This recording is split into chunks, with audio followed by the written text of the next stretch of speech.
Well, good evening.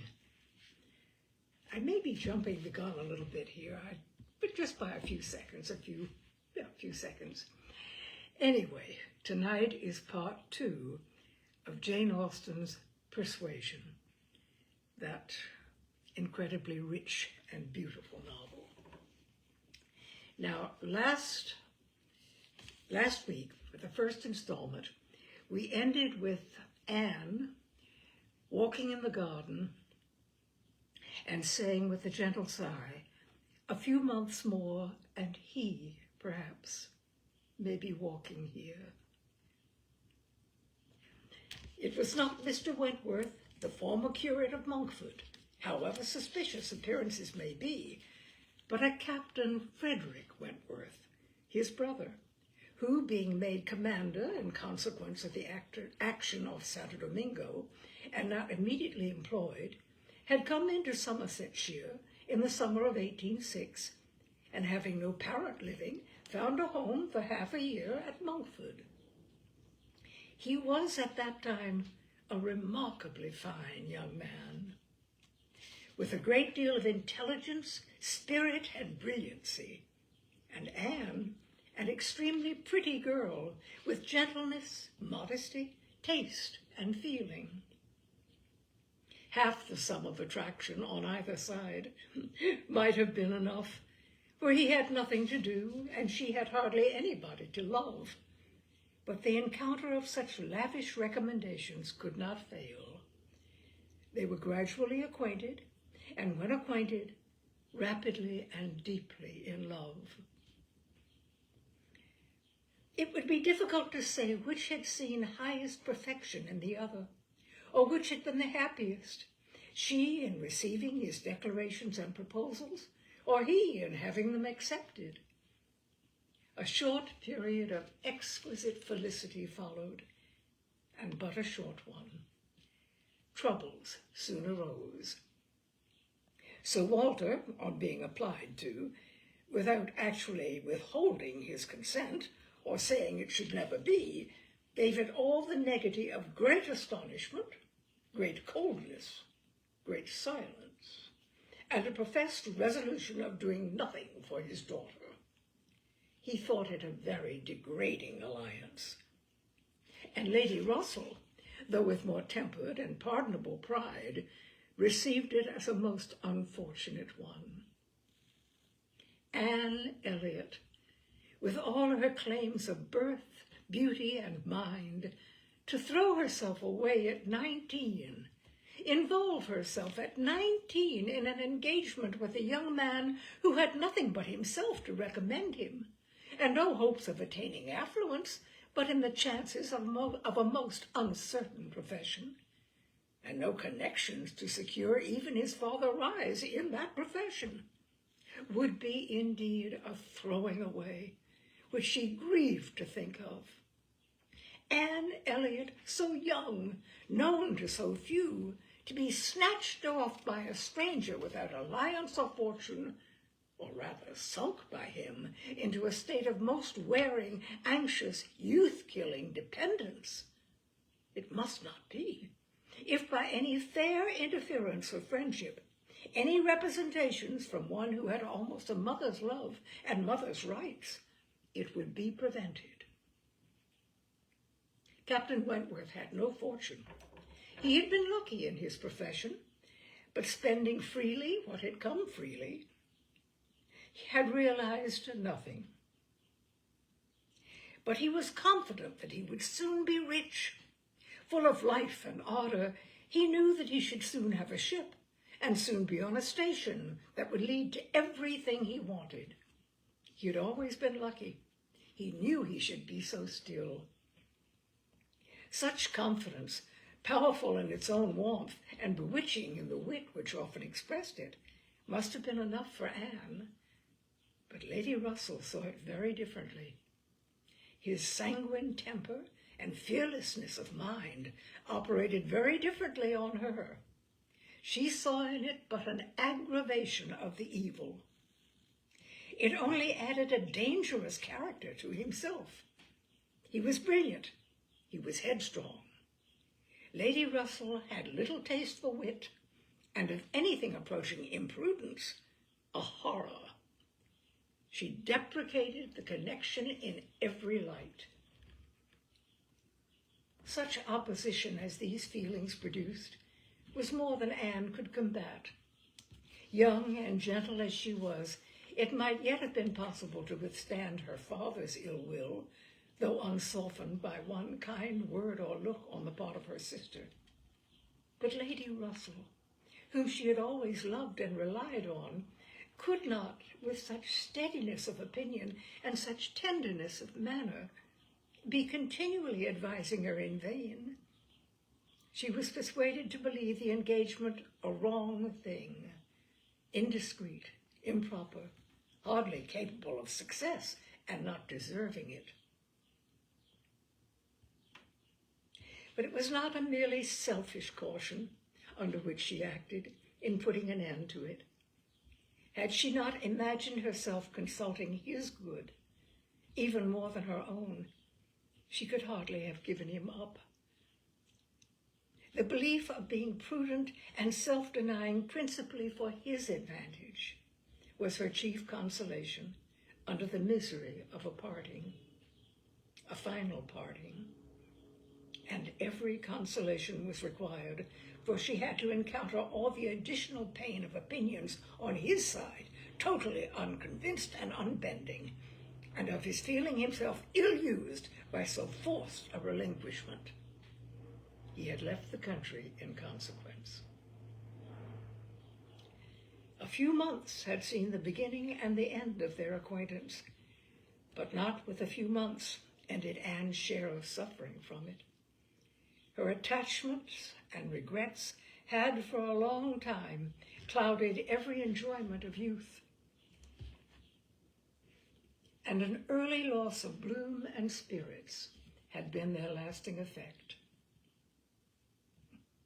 More than 7 years were gone since this little history of sorrowful interest had reached its close, and time had softened down much, perhaps nearly all, of peculiar attachment to him. But she had been too dependent on time alone. No aid had been given in change of place, except in one visit to Bath soon after the rupture, or in any novelty or enlargement of society. No one had ever come within the Kellynch circle who could bear a comparison with Frederick Wentworth as he stood in her memory. No second attachment, the only thoroughly natural, happy, and sufficient cure at her time of life, had been possible to the nice tone of her mind, the fastidiousness of her taste, in the small limits of the society around them.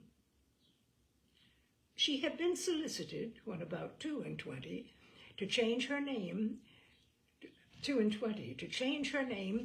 by the young man who not long afterwards found a more willing mind in her younger sister, and Lady Russell had lamented her refusal, for Charles Musgrove was the eldest son of a man whose landed property and general importance were second in that country only to Sir Walter's, and of good character and appearance. And however Lady Russell might have rejoiced, might have asked yet for something more while Anne was 19, she would have rejoiced to see her at 22 so respectably removed from the partialities and injustice of her father's house, and settled so permanently near herself. But in this case, Anne had left nothing for advice to do, and though Lady Russell, as satisfied as ever with her own discretion, never wished the past undone, she began now to have the anxiety which borders on hopelessness for Anne's being tempted by some man of talents and independence to enter a state for which she held her to be peculiarly fitted by her warm affections and domestic habits. They knew not each other's opinion, either its constancy or its change, on the one leading point of Anne's conduct, but the subject was never alluded to. But Anne, at 27, thought very differently from what she had been made to think at 19. She did not blame Lady Russell. She did not blame herself for having been guided by her, but she felt that were any young person in similar circumstances to apply to her for counsel, they would never receive any of such certain immediate wretchedness, such uncertain future good. She was persuaded that under every disadvantage of disapprobation at home and every anxiety attending his profession, all their probable fears, delays, and disappointments, she should yet have been a happier woman in maintaining the engagement than she had been in the sacrifice of it. And this, she fully believed, had even more than a usual share of all such solicitudes and suspense been theirs, without reference to the actual results of their case, which, as it happened, would have bestowed earlier prosperity than could be reasonably calculated on. All his sanguine expectations, all his confidence had been justified. His genius and ardor had seemed to foresee and to command his prosperous path. He had, very soon after their engagement ceased, got employ, and all that he had told her would follow had taken place. He had distinguished himself and early gained the other step in rank, and must now, by successive captures, have made a handsome fortune. She had only navy lists and newspapers for her authority, but she could not doubt his being rich, and in favor of his constancy, she had no reason to believe him married.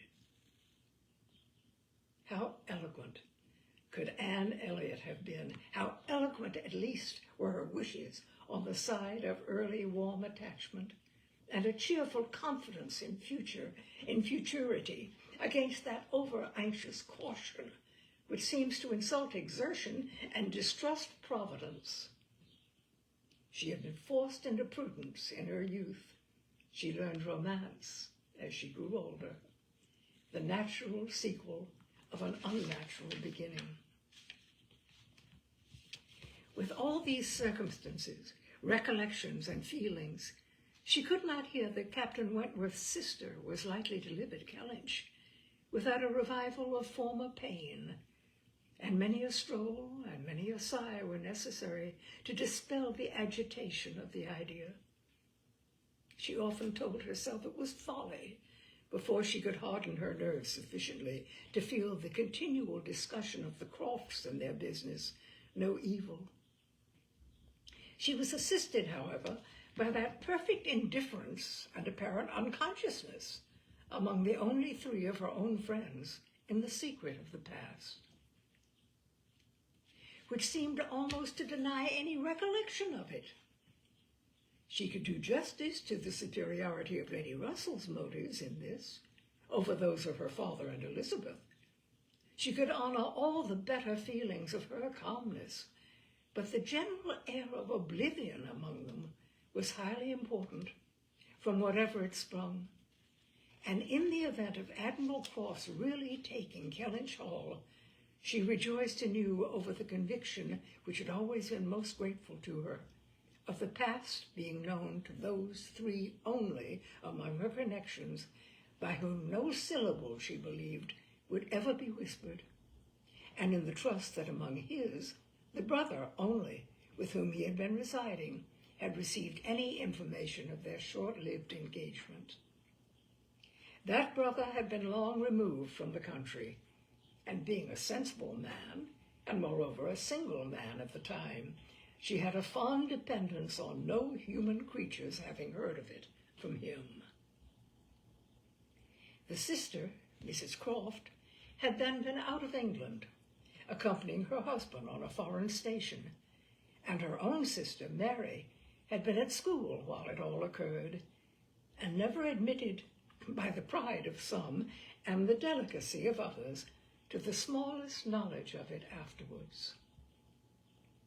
With these supports, she hoped that the acquaintance between herself and the Crofts, which, with Lady Russell still resident in Kellynch, and Mary fixed only 3 miles off, must be anticipated, need not involve any particular awkwardness.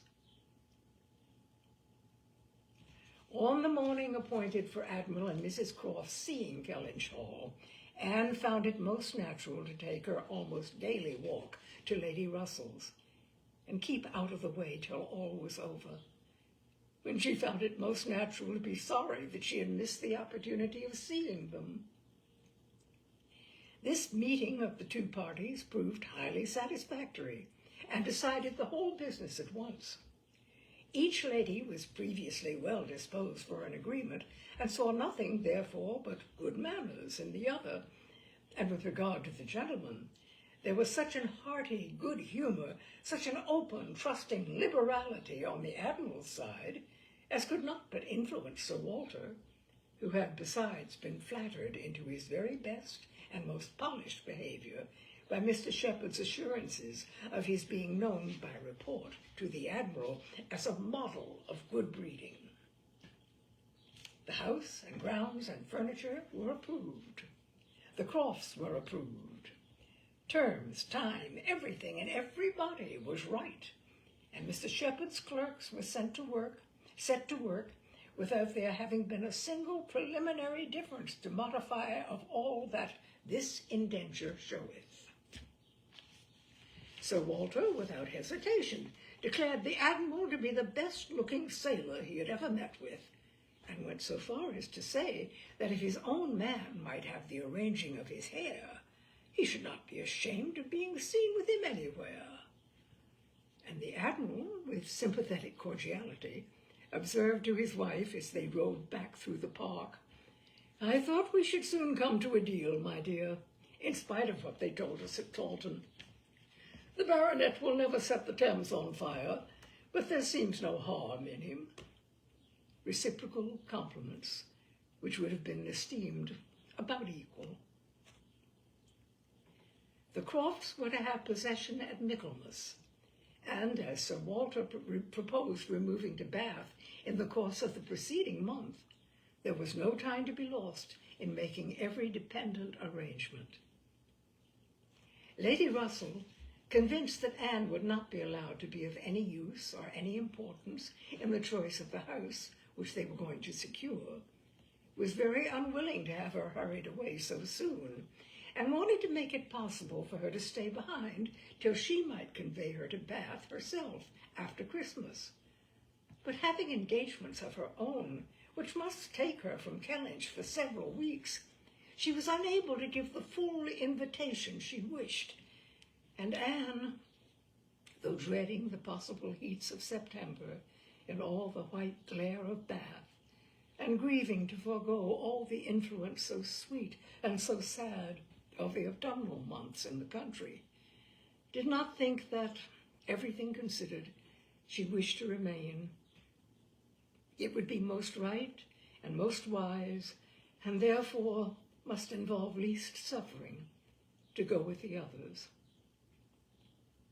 Something occurred, however, to give her a different duty.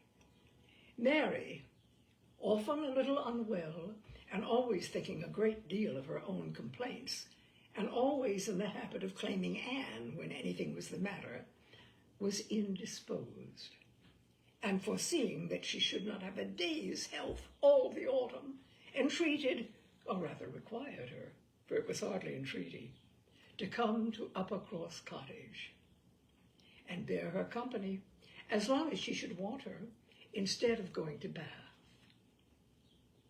"I cannot possibly do without Anne," was Mary's reasoning, and Elizabeth's reply was that I'm sure Anne had better stay, for nobody will want her in Bath. To be claimed as a good, though in an improper style, is at least better than being rejected as no good at all, and Anne, glad to be thought of some use, glad to have anything marked out as a duty, and certainly not sorry to have the scene of it in the country, and her own dear country, readily agreed to stay. This invitation of Mary's removed all Lady Russell's difficulties, and it was consequently soon settled that Anne should not go to Bath till Lady Russell took her, and that all the intervening time should be divided between Uppercross Cottage and Kellynch Lodge. So far, all was perfectly right. But Lady Russell was almost startled by the wrong of one part of the Kellynch Hall plan when it burst on her, which was Mrs. Clay's being engaged to go to Bath with Sir Walter and Elizabeth as a most important and valuable assistant to the latter in all the business before her. Lady Russell was extremely sorry that such a measure should have been resorted to at all, wondered, grieved, and feared, and the affront it contained to Anne in Mrs. Clay's being of so much use, while Anne could be of none, was a very sore aggravation. Anne herself had become hardened to such affronts, but she felt the imprudence of the arrangement quite as keenly as Lady Russell. With a great deal of quiet observation and a knowledge which she often wished less of her father's character, she was sensible that results the most serious to his family from the intimacy were more than possible. She did not imagine that her father had at present an idea of the kind. Mrs. Clay had freckles and a projecting tooth and a clumsy wrist, which he was continually making severe remarks upon in her absence. But she was young and certainly altogether well-looking, and possessed in an acute mind and assiduous pleasing manners, infinitely more dangerous attractions than any merely personal might have been. Anne was so impressed by the degree of their danger that she could not excuse herself from trying to make it perceptible to her sister. She had little hope of success, but Elizabeth, who in the event of such a reverse would be so much more to be pitied than herself, should never, she thought, have reason to reproach her for giving no warning. She spoke and seemed only to offend. Elizabeth could not conceive how such an absurd suspicion should occur to her, and indignantly answered for each party's perfectly knowing their situation. Mrs. Clay, said she warmly, never forgets who she is, and as I am rather better acquainted with her sentiments than you can be, I can assure you that upon the subject of marriage they are particularly nice, and that she reprobates all inequality of condition and rank more strongly than most people. And as to my father, I really should not have thought that he, who has kept himself single so long for our sakes, need be suspected now. If Mrs. Clay were a very beautiful woman, I grant you it might be wrong to have her so much with me. Not that anything in the world, I'm sure, would induce my father to make a degrading match, but he might be rendered unhappy. But poor Mrs. Clay, who with all her merits can never have been reckoned tolerably pretty, I really think poor Mrs. Clay may be staying here in perfect safety. One would imagine you had never heard my father speak of her personal misfortunes, though I know you must 50 times. That tooth of hers, and those freckles. Freckles do not disgust me so very much as they do him. I have known a face not materially disfigured by a few, but he abominates them. You must have heard him notice Mrs. Clay's freckles. There is hardly any personal defect, replied Anne, which an agreeable manner might not gradually reconcile one to. I think very differently, answered Elizabeth shortly. An agreeable manner may set off handsome features, but can never alter plain ones. However, at any rate, as I have a great deal more at stake on this point than anybody else can have, I think it rather unnecessary in you to be advising me. Anne had done, glad that it was over, and not absolutely hopeless of doing good. Elizabeth, though resenting the suspicion, might yet be made observant by it. The last office of the 4 carriage horses was to draw Sir Walter, Miss Elizabeth, Miss Elliot, and Mrs. Clay to Bath. The party drove off in very good spirits. Sir Walter prepared with condescending bows for all the afflicted tenantry and cottagers who might have had a hint to show themselves. And Anne walked up at the same time in a sort of desolate tranquility to the lodge where she was to spend the first week. Her friend was not in better spirits than herself. Lady Russell felt this break-up of the family exceedingly. Their respectability was as dear to her as her own, and a daily intercourse had become precious by habit. It was painful to look upon their deserted grounds, and still worse to anticipate the new hands they were to fall into, and to escape the solitariness and the melancholy of so altered a village, and be out of the way when Admiral and Mrs. Croft first arrived. She had determined to make her own absence from home begin when she must give up Anne. Accordingly, their removal was made together, and Anne was set down at Uppercross Cottage in the first stage of Lady Russell's journey. Uppercross was a moderate-sized village, which a few years back had been completely in the Old English style, containing only 2 houses, superior in appearance to those of the yeomen and labourers. The mansion of the squire, with its high walls, great gates, and old trees, substantial and unmodernized, and the compact, tight parsonage, enclosed in its own neat garden, with a vine and a pear tree trained round its casements. But upon the marriage of the young squire, it had received the improvement of a farmhouse elevated into a cottage for his residence, and Uppercross Cottage, with its veranda, French windows, and other prettinesses, was quite as likely to catch the traveller's eye as the more consistent and considerable aspect and premises of the great house, about a quarter of a mile farther on. Here Anne had often been staying. She knew the ways of Uppercross as well as those of Kellynch. The 2 families were so continually meeting, so much in the habit of running in and out of each other's house at all hours, that it was rather a surprise to her to find Mary alone. But being alone, her being unwell and out of spirits, was almost a matter of course. Though better endowed than the elder sister, Mary had not Anne's understanding or temper. While well and happy and properly attended to, she had great good humor and excellent spirits, but any indisposition sunk her completely.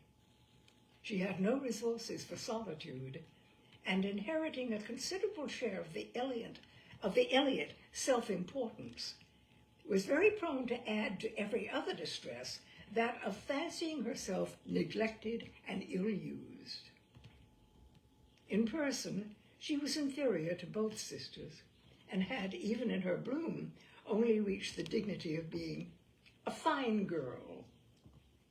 She was now lying on the faded sofa of the pretty little drawing room, the once elegant furniture of which had been gradually growing shabby under the influence of 4 summers and 2 children, and on Anne's appearing, greeted her with, "So, you are come at last. I began to think I should never see you. I am so ill I can hardly speak. I have not seen a creature the whole morning." "I'm sorry to find you unwell," replied Anne. "You sent me such a good account of yourself on Thursday." "Yes, I made the best of it. I always do. But I was very far from well at the time, and I do not think I ever was so ill in my life as I have been all this morning. Very unfit to be left alone, I am sure. Suppose I were to be seized of a sudden in some dreadful way, and not able to ring the bell. So, Lady Russell would not get out. I do not think she has been in this house 3 times this summer. Anne said what was proper and inquired after her husband. Oh, Charles is out shooting. I've not seen him since 7 o'clock. He would go, though I told him how ill I was. He said he should not stay out long, but he has not come back, and now it is almost 1. I assure you I have not seen a soul this whole long morning. You have had your little boys with you? Yes, as long as I could bear their noise, but they are so unmanageable that they do me more harm than good. Little Charles does not mind a word I say, and Walter is growing quite as bad. Well, you will soon be better now, replied Anne cheerfully. You know I always cure you when I come. How are your neighbors at the great house? I can give you no account of them. I've not seen one of them today, except Mr. Musgrove, who just stopped and spoke through the window, but without getting off his horse. And though I told him how ill I was, not one of them have been near me. It did not happen to suit the Miss Musgroves, I suppose, and they never put themselves out of their way. You will see them yet, perhaps, before the morning is gone. It is early. I never want them, I assure you. They talk and laugh a great deal too much for me. Oh, Anne, I am so very unwell. It was quite unkind of you not to come on Thursday. My dear Mary, recollect what a comfortable account you sent me of yourself. You wrote in the cheerfulest manner and said you were perfectly well and in no hurry for me. And that being the case, you must be aware that my wish would be to remain with Lady Russell to the last. And besides what I felt on her account, I have really been so very busy, have had so much to do, that I could not very conveniently have left Kellynch sooner. Dear me, what can you possibly have to do? A great many things, I assure you. More than I can recollect in a moment, but I can tell you some. I have been making a duplicate of my father's catalogue, my father's books and pictures. I have been several times in the garden with Mackenzie, trying to understand and make him understand which of Elizabeth's plants are for Lady Russell. I've had all my own little concerns to arrange, books and music to divide, and all my trunks to repack from not having understood in time what was intended as to the wagons. And one thing I've had to do, Mary, of a more trying nature, going to almost every house in the parish as a sort of leave-taking. I was told that they wished it. But all these things took up a great deal of time. Oh, well, and after a moment's pause, but you have never asked me one word about our dinner at the pools yesterday. Did you go then? I made no inquiries because I concluded you must have been obliged to give up the party. Oh, yes, I went. I was very well yesterday. Nothing at all the matter with me till this morning. It would have been strange if I had not gone. I'm very glad you were well enough, and I hope you had a pleasant party. Nothing remarkable. One always knows beforehand what the dinner will be and who will be there, and it is so very uncomfortable not having a carriage of one's own. Mr. and Mrs. Musgrove took me, and we were so crowded. They are both so very large and take up so much room. And Mr. Musgrove always sits forward. So there was I, crowded into the back seat with Henrietta and Louisa. And I think it very likely that my illness today may be owing to it. A little farther perseverance in patience and forced cheerfulness on Anne's side produced nearly a cure on Mary's. She could soon sit upright on the sofa, and began to hope she might be able to leave it by dinner time. Then, forgetting to think of it, she was at the other end of the room beautifying a nosegay. Then she ate her cold meat, and then she was well enough to propose a little walk. "Where shall we go?" said she when they were ready. "I suppose you will not like to call at the great house before they have been to see you." "I have not the smallest objection on that account," replied Anne. "I should never think of standing on such ceremony with people I know so well as Mrs. and the Miss Musgroves." "Oh, but they ought to call on you as soon as possible. They ought to feel what is due to you as my sister. However, we may as well go and sit with them a little while, and when we've got that over, we can enjoy our walk."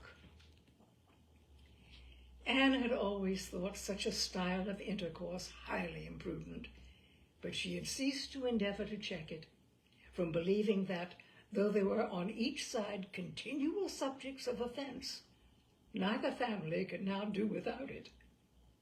To the great house, accordingly, they went, to sit the full half-hour in the old-fashioned square parlor, with a small carpet and shining floor, to which the present daughters of the house were gradually giving the proper air of confusion by a grand pianoforte and a harp, flower stands, and little tables placed in every direction. Oh, could the originals of the portraits against the wainscot, could the gentlemen in brown velvet and the ladies in blue satin have seen what was going on, have been conscious of such an overthrow of all order and neatness, the portraits themselves seemed to be staring in astonishment.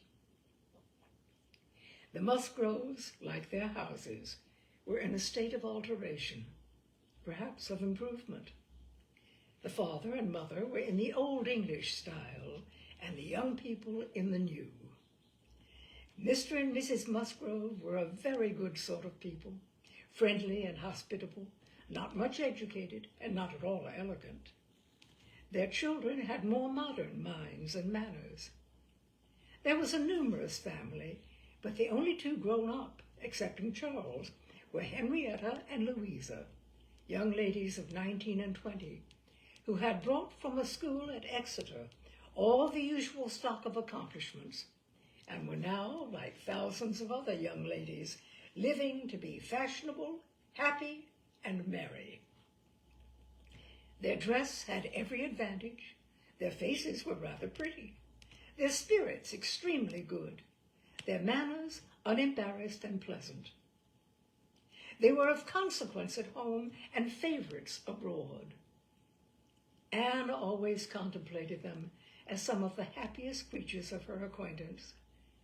But still, saved as we all are by some comfortable feeling of superiority from wishing for the possibility of exchange, she would not have given up her own more elegant and cultivated mind for all their enjoyments, and envied them nothing but that seemingly perfect good understanding and agreement together, that good-humored mutual affection of which she had known so little with either of her sisters.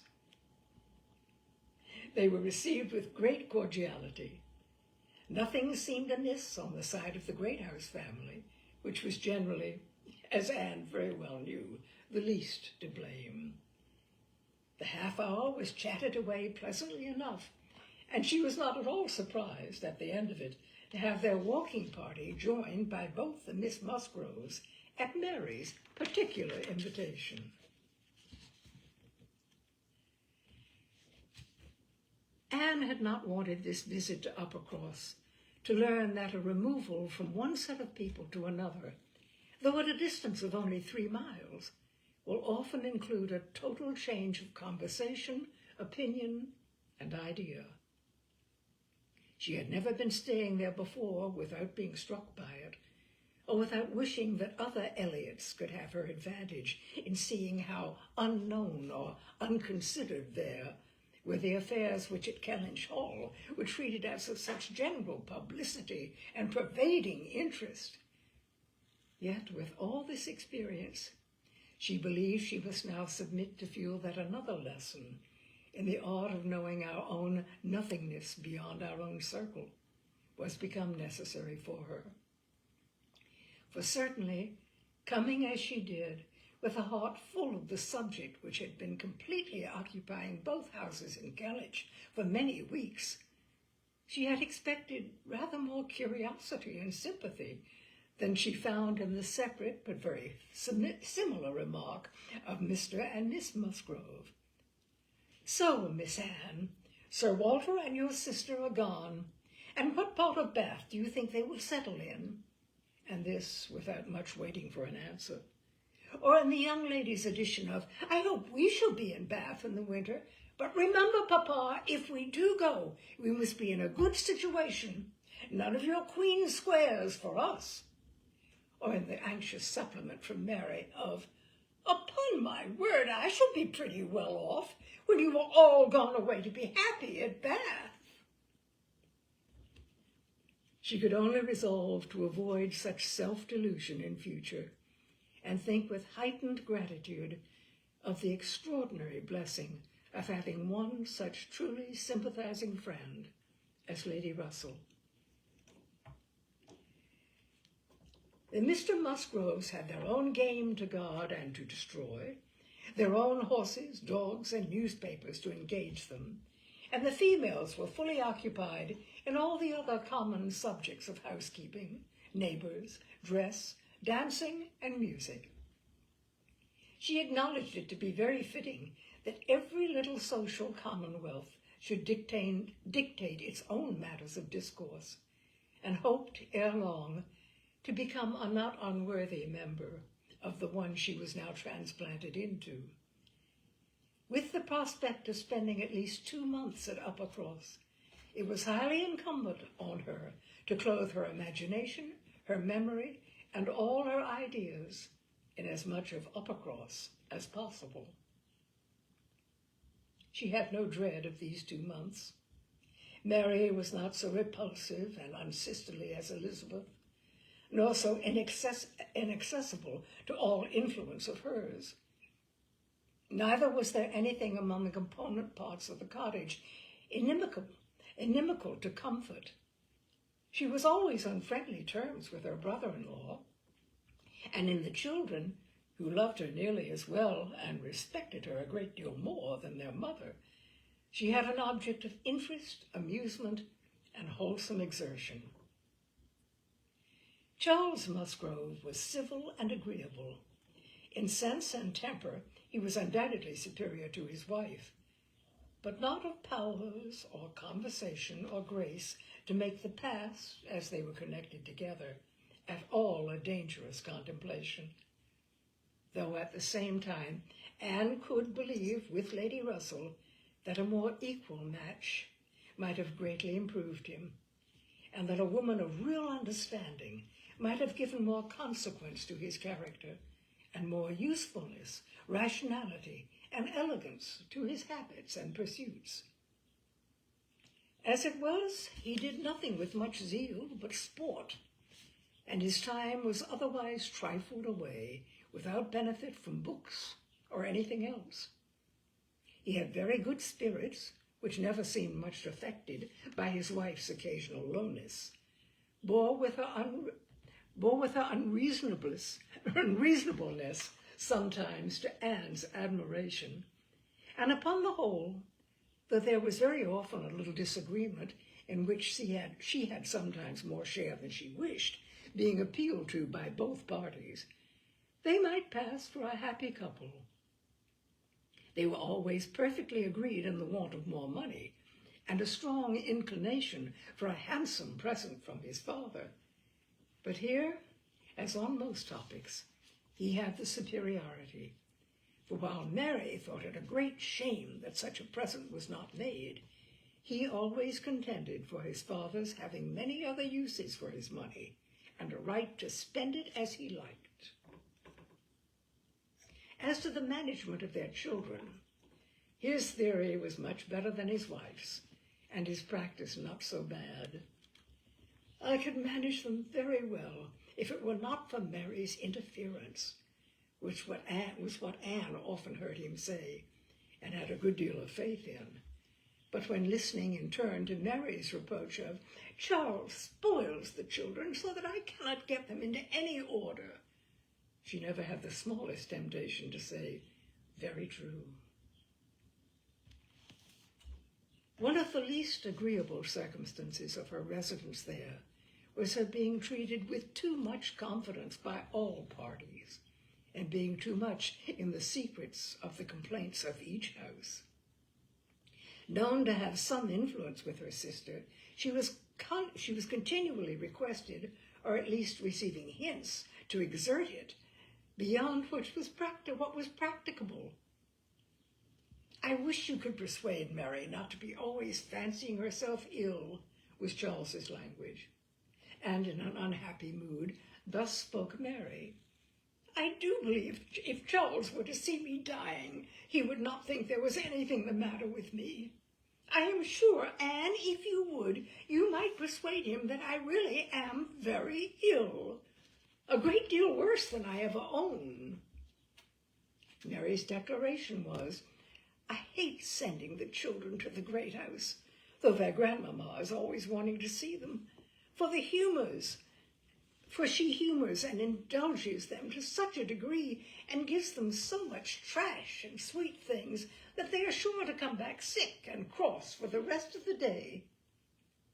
And Mrs. Musgrove took the first opportunity of being alone with Anne to say, "Oh, Miss Anne, I cannot help wishing Mrs. Charles had a little of your method with those children. They are quite different creatures with you. But to be sure, in general, they are so spoiled. It is a pity you cannot put your sister in the way of managing them. They are as fine, healthy children as ever were seen, poor little dears, without partiality. But Mrs. Charles knows no more how they should be treated. Oh, bless me, how troublesome they are sometimes. I assure you, Miss Anne, it prevents my wishing to see them at our house so often as I otherwise should. I believe Mrs. Charles is not quite pleased with my not inviting them oftener, but you know it is very bad to have children with one that one is obliged to be checking every moment, don't do this and don't do that, or that one can only keep in tolerable order by more cake than is good for them." She had this communication, moreover, from Mary. "Mrs. Musgrove thinks all her servants so steady that it would be high treason to call it in question, but I am sure, without exaggeration, that her upper housemaid and laundry maid, instead of being in their business, are gadding about the village all day long. I meet them wherever I go, and I declare I never go twice into my nursery without seeing something of them. If Jemima were not the trustiest, steadiest creature in the world, it would be enough to spoil her, for she tells me they're always tempting her to take a walk with them." And on Mrs. Musgrove's side it was, "I make it a rule of never interfering in any of my daughter-in-law's concerns, for I know it would not do. But I shall tell you, Miss Anne, because you may be able to set things to rights, that I have no good opinion of Mrs. Charles's nursery maid. I hear strange stories of her. She's always upon the gad, and from my own knowledge I can declare she is such a fine dressing lady that she is enough to ruin any servant she comes near. Mrs. Charles quite swears by her, I know, but I just give you this hint that you may be upon the watch, because if you see anything amiss, you need not be afraid of mentioning it."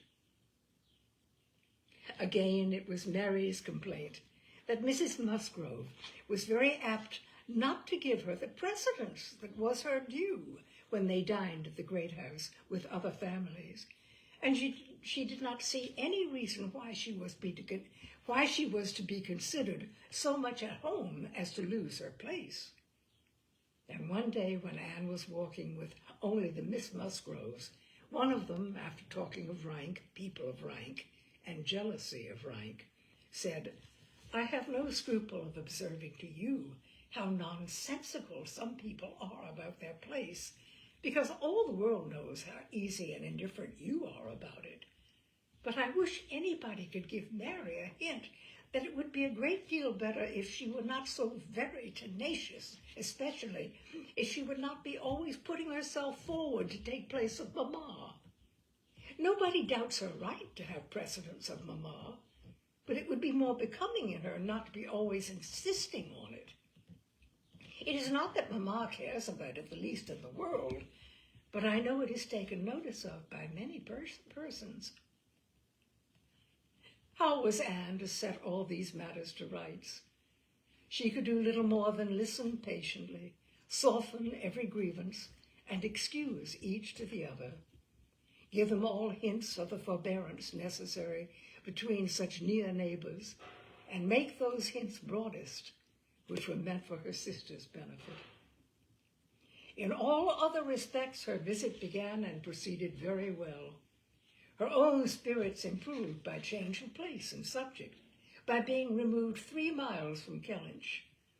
Mary's ailments lessened by having a constant companion, and their daily intercourse with the other family, since there was neither superior affection, confidence, nor employment in the cottage to be interrupted by it, was rather an advantage. It was certainly carried nearly as far as possible, for they met every morning and hardly spent an evening asunder. But she believed they should not have done so well without the sight of Mr. and Mrs. Musgrove's respectable forms in the usual places, or without the talking, laughing, and singing of their daughters. She played a great deal better than either of the Miss Musgroves, but having no voice, no knowledge of the harp, and no fond parents to sit by and fancy themselves delighted, her performance was little thought of, only out of civility or to refresh the others, as she was well aware of. She knew that when she played, she was giving pleasure only to herself, but this was no new sensation. Excepting one short period of her life, she had never, since the age of 14, never since the loss of her dear mother, known the happiness of being listened to or encouraged by any just appreciation of real taste. In music, she had always been used to feel alone in the world, and Mr. and Miss Musgrove's fond partiality for their own daughter's performance and total indifference to any other person's gave her much more pleasure for their sakes than mortification for her own.